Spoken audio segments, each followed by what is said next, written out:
Okay, let's get right into it. Today, we're diving deep into the world of the Shadow Circuit. And this is a really fascinating one. Imagine a city that's literally built on data, where your own consciousness, that's become the hottest commodity on the market.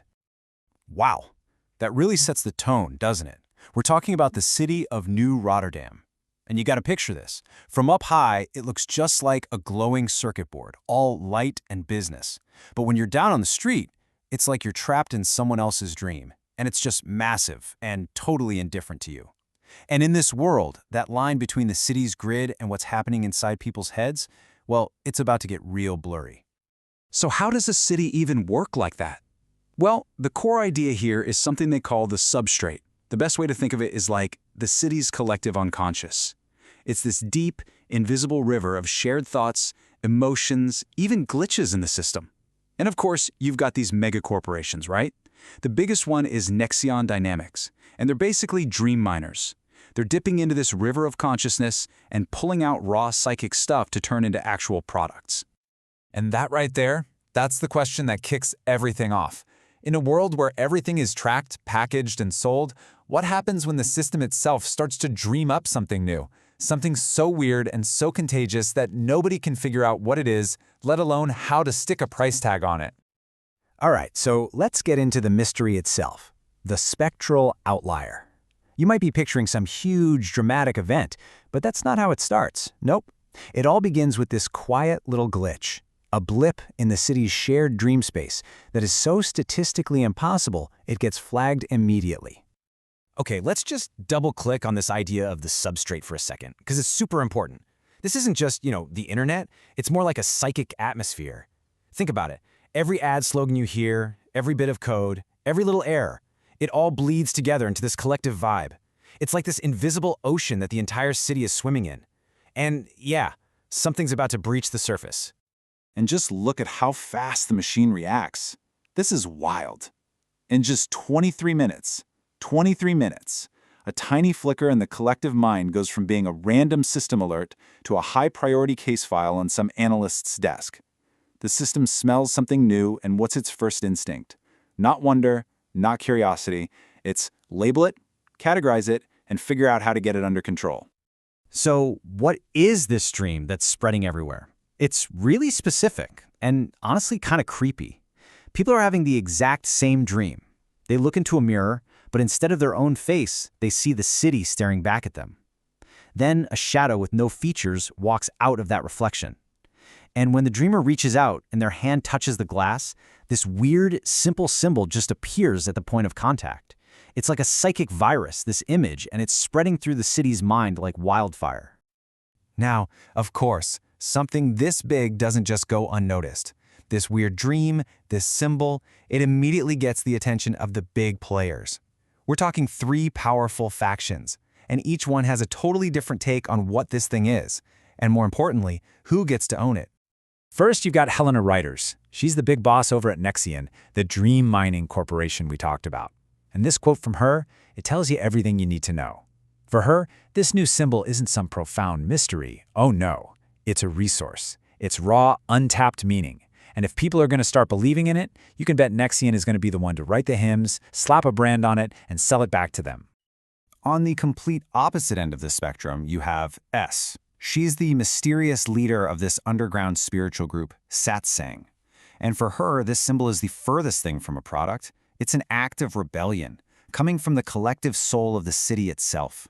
She basically believes that in a world where everything is fake, simulated love, simulated rebellion, people are desperate for something real. And this symbol, it's proof that there's a part of our consciousness that can never truly be bought or sold. And then, of course, there's the competition.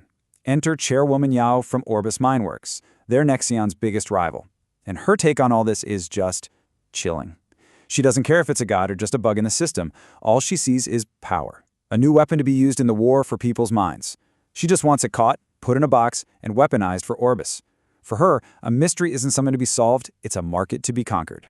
So right there you have the core conflict, right? Nexion's play is to launch Project Gate.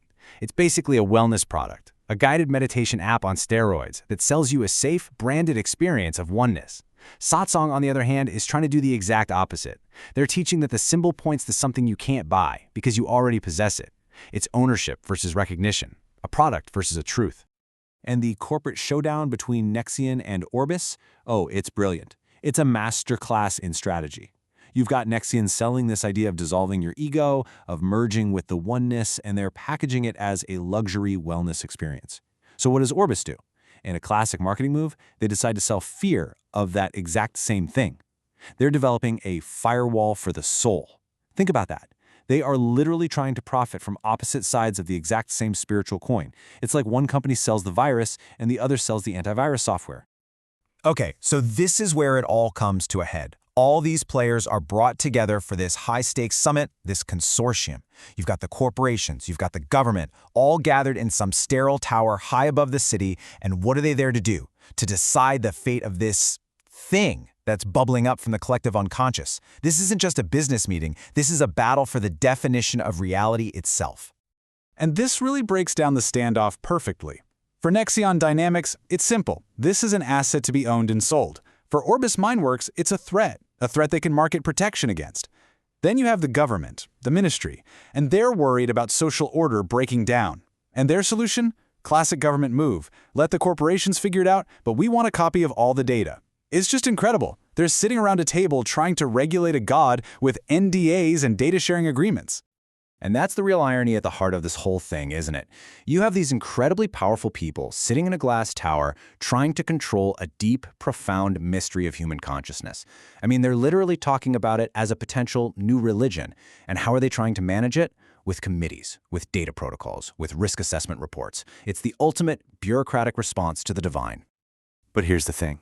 While they are all up there in their tower, fighting for their piece of the pie, they are completely missing the point.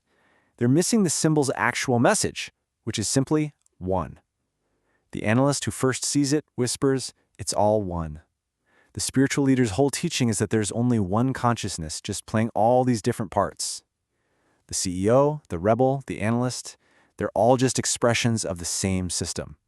It's like they're all fighting over who owns a single wave, and they have no idea that they're all just part of the same vast ocean. And that brings us to this really stark, almost ominous final idea. All of these separate pieces, Nexion, Orbis, Satsang, the government, they're all being pulled together. The system that created this anomaly is now moving towards some kind of final resolution. The circuit is closing, which really implies that some kind of huge system-wide event is about to happen. And it feels inevitable. So we're left with this one final mind-bending question. If this whole city, this substrate, is one giant dreaming mind, and all the people in it are just characters in that dream, then who or what is the dreamer? Is it the corporations pulling the strings? Is it the collective will of the people? Or is it the system itself, finally waking up and becoming aware of what it is?